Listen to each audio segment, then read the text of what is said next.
There are two new relic sets and two new planar ornament sets that arrived in patch 1.5. Are they worth upgrading to? We all know how much of a pain it is to farm relics, so are these new effects really worth the grind once again? I'll be going over each new set and talk about which characters are going to benefit the most from them. I will also share some findings that I found about the damage increase you'll get if you do decide to make the switch. Let's go ahead and dive into the first relic set, the Ashblazing Grand Duke.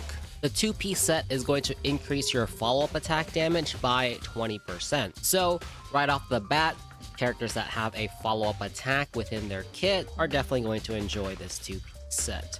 The 4-piece set is that when the wearer uses follow-up attacks against the target enemy, it will increase the wearer's attack by 6% for every time the follow-up attack deals damage. The effect can stack up to a maximum of 8 times and last for 3 turns. The effect is removed the next time the wearer uses a follow-up attack. So there's quite a lot going on with this 4-piece set effect. But in essence, the attack boost here is 48% if your follow-up attack has enough hits to stack up 8 times. Currently in the game, there are only several follow-up attacks that have multi-hits. Jingyuan is one of them, Himiko is another one, Kafka also hits multiple times, and Topaz and Numbi also hits multiple times. March, Clara, and Blade, their follow-up attacks only hit a single time, so this means that they're going to have a very tough time reaching that maximum stack count. So in terms of 4-piece sets, you probably don't want to be running the 4-piece set on those characters. The fact that this thing also lasts for 3 turns is absolutely massive. So even though Jingyuan and Himiko have quite the downtime between their follow-up attacks,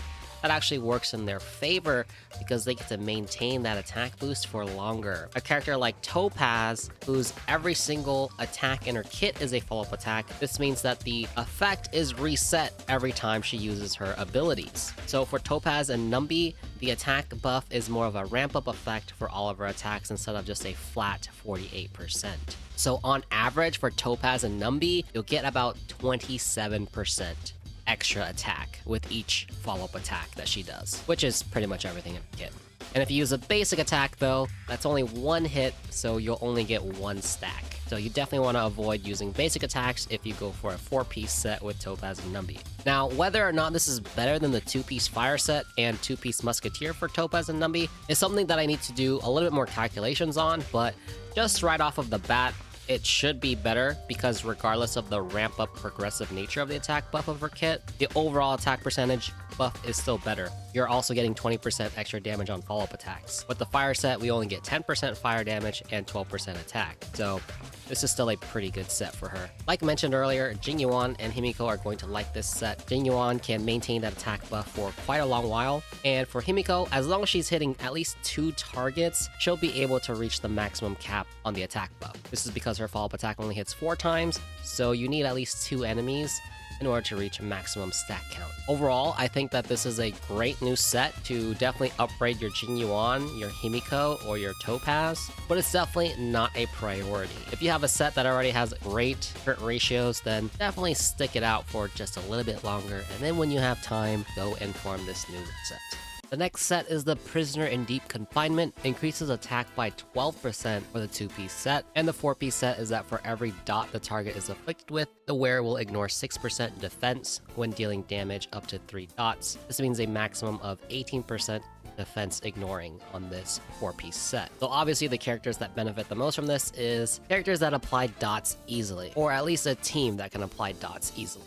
In that sense, this relic set can actually be pretty generic if you run this on a team that is able to easily apply dots onto the enemies. Kafka right now has a very easy time to apply dots, especially if you have her signature light cone. She easily applies at least 2 different electric dots if you have her signature light cone. And so that means that you only need 1 other nihility or dot-based character to apply the 3rd dot. Now, as it turns out, I did the math on Kafka using this new relic set, and it's not that much better than the lightning set, however with a pretty huge caveat. The difference between these 2 sets is actually less than 1% difference, 0.6% to be exact. However, this does not include any other types of external buffs, because the effect of this relic set is defense ignoring. When you start applying damage bonuses or attack bonuses, then that gap actually starts to widen, and then the set definitely starts to overtake the lightning set even more. So when you compare it within a vacuum, this relic set is actually not that much better than the lightning set. But when it comes to practicality, you're definitely going to be having more buffs and more debuffs in your battles. So in the long run, Prisoner in Deep Confinement is definitely going to the lightning set. And definitely for Gwynifen, Sampo, and Luca, who right now don't really have great relic sets. Luca uses the boxing set, but takes quite a while to get the full 25% extra attack buff. Sampo doesn't really have a signature relic set yet, and Gwynifen's on the fire set is also kind of a hit or miss because the fire set is just not really that great of a set because you got to use your ultimate in order to trigger its effects. This new dot set is actually pretty decent for those characters. Whether or not it's worth it to upgrade now, I would say probably not. If you have a lightning set on your Kafka, you can definitely stick with that for a little bit longer. And just like the Ashblazing Grand Duke set, you can definitely come and farm these later once you have some extra time. Now moving on to the new Planar Ornament sets. The first one is the Penacony Land of the Dreams. The 2-piece set effect will increase the wearer's energy regeneration rate by 5%, and then increases damage for all other allies with the same damage type as the wearer by 10%. This is a solid support set as long as you match the damage types. So characters like Pela, Asta, Tingyun are able to use it pretty well, and also the upcoming Hanya. Since these characters don't really have effect res built in, this is much easier to activate than Broken Heel. And then for Hanya, she's going to be able to boost Argenti's damage when he comes out. So overall, this is just a really good generic support set. This one, in my opinion, is definitely worth trying to farm a couple decent sets for. The next Planar Ornament set is the Firmament Frontline Glamoth. It will increase attack by 12%, and when the wearer's speed is equal to or higher than 135 or 160, the wearer deals either 12% more damage or 18% more damage. So if you hit 135, you get 12% damage. If you hit 160, you get 18% extra. This is also a really great generic set as long as you're able to buff the speed. This means you gotta use characters like Asta and the upcoming Hanya or the Hackerspace relic set. Tingyun also increases speed once you unlock her E1, so she can definitely help reach those speed breakpoints once you get that E1.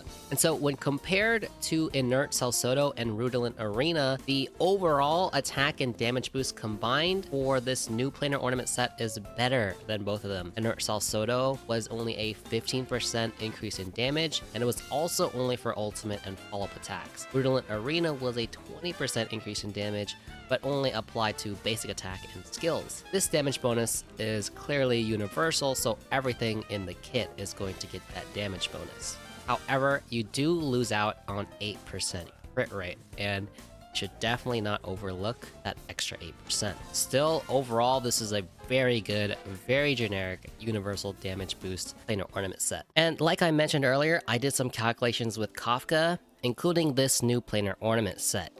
And it turns out that this new Planar Ornament set increases Kafka's damage output by about 5%. If you happen to have Kafka's signature light cone, then hitting those speed breakpoints is very achievable. It also turns out that if you use this new Planar Ornament set in combination with the new dot set, then Kafka's damage output increases by at least 6%. So recall earlier that I said that just using the dot set increased her damage output by 0.6%, but now it's 6%, so that increase actually went up to 1% versus that 0.6% that I said earlier. So this just shows that more buffs makes the new dot set better. But once you start combining buffs from other characters, the new dot set is definitely going to start to surpass the lightning set like I mentioned earlier. So anyway, those are the new relics that came in patch 1.5. Are you going to be upgrading your relics, or are you going to be waiting a bit before you do? Let me know down in the comments what you think about these new relic sets and Planar Ornament sets.